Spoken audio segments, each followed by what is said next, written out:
Welcome student, एक बार फिर से स्वागत है आप सभी लोगों का मेरे यूट्यूब चैनल जिसका नाम है अमित चैलेंजर अकेडमी। आज हम डिस्कस करेंगे भारत के राष्ट्रपतियों के बारे में कि उन्होंने कितने वर्षों तक अपने कार्यभार को संभाला और कितने राष्ट्रपति हमारे भारत में हुए।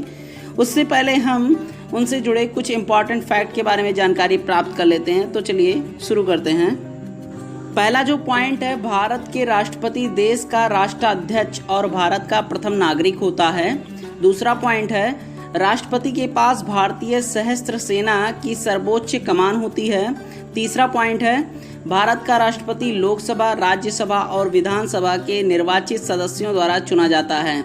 चौथा पॉइंट है, भारत के राष्ट्रपति का कार्यकाल 5 वर्षों का होता है। और पांचवा पॉइंट है, भारत की स्वतंत्रता से अब तक 13 राष्ट्रपति हो चुके हैं। तो उन सभी 13 राष्ट्रपतियों के बारे में हम जानेंगे, लेकिन उनसे पहले 2 काफ़ी इम्पॉर्टेंट फैक्ट हैं, उनको भी जान लेते हैं। 13 राष्ट्रपतियों के अलावा 3 कार्यवाहक राष्ट्रपति भी हुए हैं जो पदस्थ राष्ट्रपति की मृत्यु के बाद बनाए गए हैं। भारत के प्रथम राष्ट्रपति डॉक्टर राजेंद्र प्रसाद थे। पदस्थ राष्ट्रपति की मृत्यु के बाद बनाए गए हैं, इसका मतलब हो गया कि कोई भी राष्ट्रपति कार्यकाल के दौरान ही उसकी मृत्यु हो गई और जो उपराष्ट्रपति थे उन्हीं को उनका अध्यक्ष बना दिया गया। और एक इम्पॉर्टेंट फैक्ट ये है कि राष्ट्रपति प्रतिभा पाटिल भारत की पहली महिला राष्ट्रपति हैं। वर्तमान में 25 जुलाई 2017 को राष्ट्रपति का पद रामनाथ कोविंद को प्राप्त हुआ है। तो चलिए हम सूचियों में जान लेते हैं कि भारत में अब तक कितने राष्ट्रपति हुए हैं और उन्होंने अपना पदभार कितने वर्षों तक संभाला है और उनसे जुड़े कुछ महत्वपूर्ण तथ्य जो एग्जाम के दृष्टि से काफ़ी इम्पोर्टेंट होते हैं। तो चलिए स्टार्ट करते हैं। तो पहले नंबर पर आते हैं डॉक्टर राजेंद्र प्रसाद। ये भारत के पहले राष्ट्रपति के रूप में इन्होंने अपना पदभार संभाला था। इनका कार्यकाल था 26 जनवरी 1950 से 13 मई 1962 तक। इनसे जुड़े कुछ महत्वपूर्ण तथ्य स्क्रीन पर दिखाई दे रहे हैं, उनको हम पढ़ लेते हैं, जान लेते हैं क्या है। भारत के ये एक ऐसे राष्ट्रपति थे, एकमात्र ऐसे राष्ट्रपति थे जिन्होंने 2 कार्यकालों तक राष्ट्रपति पद पर कार्य किया। वे संविधान सभा के अध्यक्ष भी थे और भारतीय स्वाधीनता आंदोलन के प्रमुख नेता। और उनको यानी किनको, डॉक्टर राजेंद्र प्रसाद को 1962 में भारत रत्न से नवाजा गया था। तो ये कुछ इम्पॉर्टेंट फैक्ट है जो कि काफ़ी एग्जाम में पूछे जाते हैं कि भारत रत्न डॉक्टर राजेंद्र प्रसाद को कब मिला, तो 1962 में दिया गया था। ये काफ़ी इम्पॉर्टेंट फैक्ट है, इसको आप नोट डाउन कर लें। और दूसरे नंबर पर आते हैं भारत के राष्ट्रपति के रूप में डॉक्टर सर्वपल्ली राधाकृष्ण।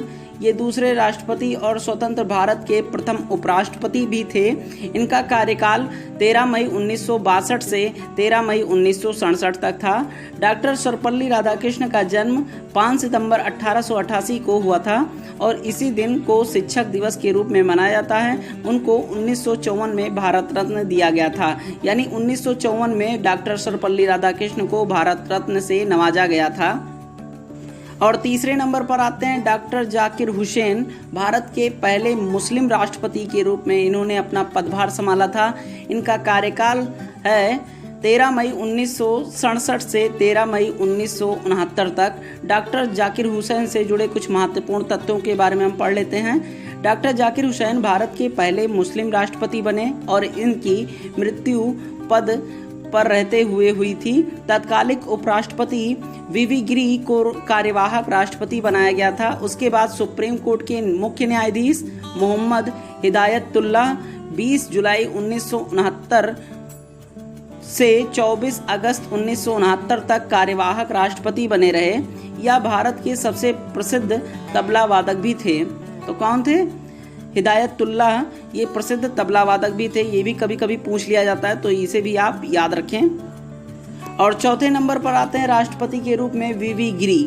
वीवी गिरी भारत के चौथे राष्ट्रपति थे। इनका पूरा नाम वाराहगिरी वेंकटा गिरी है। इनके समय में दूसरे चक्र की मतगणना करनी पड़ी थी। यह पहले भारत के कार्यवाहक राष्ट्रपति रहे थे। 1975 में उनको भारत रत्न से सम्मानित किया गया था और इनका कार्यकाल था 24 अगस्त 1969 से 24 अगस्त 1974 तक। तो ये इनका कार्यकाल था।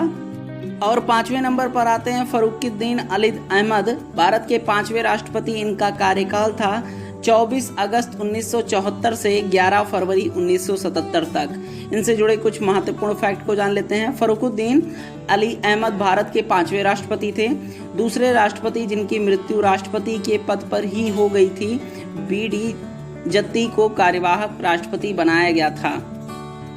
और 6ठे नंबर पर आते हैं नीलम संजीव रेड्डी, भारत के एकमात्र राष्ट्रपति जो निर्विरोध निर्वाचित हुए थे।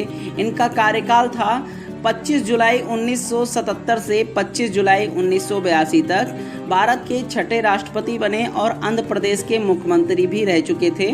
वे भारत के ऐसे राष्ट्रपति थे जिन्हें राष्ट्रपति के उम्मीदवार होते हुए एक बार विफलता प्राप्त हुई और दूसरी बार उम्मीदवार बनाए जाने पर वह राष्ट्रपति पद पर निर्वाचित हुए थे। तो ये कुछ उनसे जुड़े महत्वपूर्ण फैक्ट हैं, आप इन्हें याद रखें। और 7वें नंबर पर आते हैं ज्ञानी जेल सिंह, भारत के पहले सिख राष्ट्रपति के रूप में इन्होंने अपना पदभार संभाला था। इनका कार्यकाल था 25 जुलाई 1982 से 25 जुलाई 1987 तक।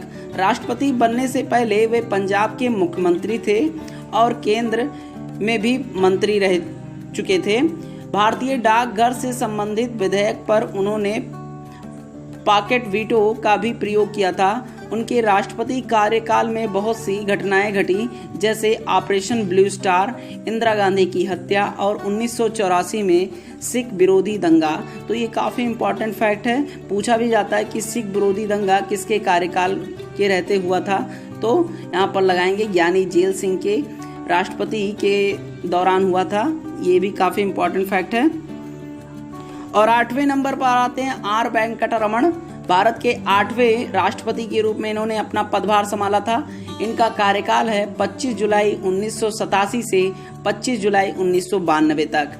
आर वेंकटरमण 1984 से 1987 तक भारत के उपराष्ट्रपति रहे थे। वे एक ऐसे भारतीय वकील, स्वतंत्रता संग्रामी और महान राजनेता थे। उन्होंने अपने राष्ट्रपति काल में सर्वाधिक प्रधानमंत्री को उनकी पद की शपथ दिलाई थी। तो ये भी काफी इम्पोर्टेंट हो जाता है कि किस राष्ट्रपति ने किस सबसे ज्यादा प्रधानमंत्रियों को शपथ दिलाई थी। तो आर वेंकटरमण ने सबसे ज्यादा प्रधानमंत्रियों को शपथ दिलाई थी। तो ये भी याद रखिएगा। और उसके बाद में 9वें नंबर पर आते हैं डॉक्टर शंकर दयाल शर्मा, भारत के 9वें राष्ट्रपति के रूप में इन्होंने अपना पदभार संभाला था। इनका कार्यकाल था 25 जुलाई 1992 से 25 जुलाई 1997 तक। वे अपने राष्ट्रपति पद से पहले भारत के 8वें उपराष्ट्रपति भी थे, यानी डॉक्टर शंकर दयाल शर्मा 8वें उपराष्ट्रपति भी थे। 1952 से 1956 तक वे भोपाल के मुख्यमंत्री भी थे और 1956 से 67 तक cabinet minister. International bar association ने उनको लीगल प्रोफेशन में बहुत सारी बहु उपलब्धियों के कारण living legend of the law award of recognition दिया था। तो ये काफ़ी इंपॉर्टेंट हो जाता है कि किस राष्ट्रपति को living legend of the award of recognition दिया गया था। तो यहाँ पर डॉक्टर शंकर दयाल शर्मा हो जाएगा इसका राइट आंसर। तो आप इसे भी जरूर याद रखें। और ऊपर पर आते हैं के.आर. नारायणन। इनका कार्यकाल था 25 जुलाई 1997 से 25 जुलाई 2002 तक। के.आर. नारायणन भारत के प्रथम दलित राष्ट्रपति और प्रथम मलयाली व्यक्ति थे जिन्हें देश का सर्वोच्च पद प्राप्त हुआ था। वे लोकसभा चुनाव मतदान करने वाले तथा राज्य की विधानसभा को संबोधित करने वाले पहले राष्ट्रपति थे। तो ये भी काफ़ी इम्पोर्टेंट हो जाता है कि जब पूछा जाए कि प्रथम दलित राष्ट्रपति कौन थे तो के.आर. नारायणन आपका राइट आंसर हो जाएगा। और इसके बाद में काफ़ी लोकप्रिय राष्ट्रपति के रूप में आते हैं डॉक्टर ए.पी.जे. अब्दुल कलाम, भारत के राष्ट्रपति बनने वाले पहले वैज्ञानिक थे। इनका कार्यकाल था 25 जुलाई 2002 से 25 जुलाई 2007 तक। इनसे जुड़े कुछ महत्वपूर्ण फैक्ट के बारे में जान लेते हैं। Doctor APJ. अब्दुल कलाम को भारत के मिसाइल मैन के नाम से भी जाने जाते हैं। वे पहले वैज्ञानिक थे जिन्होंने राष्ट्रपति पद को संभाला और भारत के पहले राष्ट्रपति जो सर्वाधिक मतों से जीते थे। उनके निर्देशन में रोहिणी फर्स्ट उपग्रह, अग्नि और पृथ्वी मिसाइलों का सफल प्रक्षेपण किया गया था। यहाँ तक कि 1974 एवं 1998 में भारत के परमाणु परीक्षण में उनका महत्वपूर्ण योगदान रहा था। 1997 में उन्हें भारत रत्न से सम्मानित किया गया था। ये काफ़ी इंपॉर्टेंट हो जाता है और कई बार परीक्षाओं में भी पूछा जा चुका है कि डॉक्टर APJ अब्दुल कलाम को कब भारत रत्न से सम्मानित किया गया। तो आपको याद रखना होगा 1997 में इनको भारत रत्न से सम्मानित किया गया था। और इसके बाद में भारत के राष्ट्रपति के रूप में आती हैं Pratibha Singh, first women president of India. इनका कार्यकाल था 25 जुलाई 2007 से 25 जुलाई 2012 तक। वह राष्ट्रपति बनने से पहले राजस्थान की राज्यपाल रही थी। 1962 से 1985 तक वह 5 बार महाराष्ट्र की विधानसभा की सदस्य रहीं और 1991 में लोकसभा के लिए अमरावती से चुनी गई थी। इतना ही नहीं, वह सुखोई विमान उड़ाने वाली पहली महिला राष्ट्रपति भी थी। तो यहाँ पर जब पूछा जाए आपसे कि राष्ट्रपति बनने वाली पहली महिला कौन है, तो प्रतिभा सिंह पाटिल आप उस पर सही आंसर लगाएंगे। और इसके उपरांत नेक्स्ट नंबर पे आते हैं प्रणब मुखर्जी।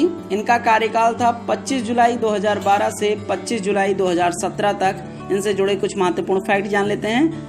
प्रणब मुखर्जी राष्ट्रपति चुनाव लड़ने से पहले केंद्र सरकार में वित्त मंत्री के पद पर रहे थे। उनको 1997 में सर्वश्रेष्ठ सांसद का पुरस्कार एवं 2008 में भारत का दूसरा सबसे बड़ा आसैनिक सम्मान यानी पद्म भूषण प्रदान किया गया था। तो ये इनकी मुख्य विशेषताएं हैं, आप इसे जरूर याद रखें। और इनके बाद में प्रेजेंट टाइम में जो चल रहे हैं रामनाथ कोविंद से जुड़े कुछ महत्वपूर्ण तथ्यों के बारे में जानकारी प्राप्त कर लेते हैं। रामनाथ कोविंद का जन्म 1 अक्टूबर 1945 को उत्तर प्रदेश यानी भारत में हुआ था। वह एक वकील और राजनेता भी हैं। वे भारत के 14वें और वर्तमान राष्ट्रपति हैं, यानी इस समय प्रेजेंट टाइम में वो राष्ट्रपति हैं। कौन है? रामनाथ कोविंद। रामनाथ कोविंद 25 जुलाई 2017 को राष्ट्रपति बने और भारतीय जनता पार्टी के सदस्य रहे। राष्ट्रपति बनने से पहले वे बिहार के पूर्व गवर्नर थे। ये भी काफ़ी इम्पोर्टेंट हो जाता है कि वो बिहार के पूर्व गवर्नर थे राष्ट्रपति बनने से पहले। राजनीति समस्याओं के प्रति उनके दृष्टिकोण ने उन्हें राजनीतिक स्पेक्ट्रम में प्रशंसा दिलाई और एक राज्यपाल के रूप में उनकी उपलब्धियां विश्वविद्यालयों में भ्रष्टाचार की जांच के लिए न्यायिक आयोग का निर्माण करता था। इसलिए उन्हें काफ़ी याद किया जाता है और इस समय प्रेजेंट टाइम में वे काफ़ी अच्छा काम कर रहे हैं और राष्ट्रपति के रूप में अपना पदभार संभाल रहे हैं। तो ये भी याद रखने वाला फैक्ट है। आई होप आपको यह वीडियो काफ़ी पसंद आया होगा। अगर आपको यह वीडियो पसंद आया है तो वीडियो को लाइक कीजिए और चैनल को सब्सक्राइब कर लीजिए और घंटी के बेल आइकन को प्रेस करना ना भूलें, जिससे किसी भी वीडियो की नोटिफिकेशन आपसे छूटने ना पाए। इसी प्रकार के वीडियो पाने के लिए चैनल को जरूर सब्सक्राइब कर लीजिए और अपने हित मित्रों में जरूर शेयर कीजिए, जिनसे उनके भी नॉलेज बढ़ सकें। Thank you.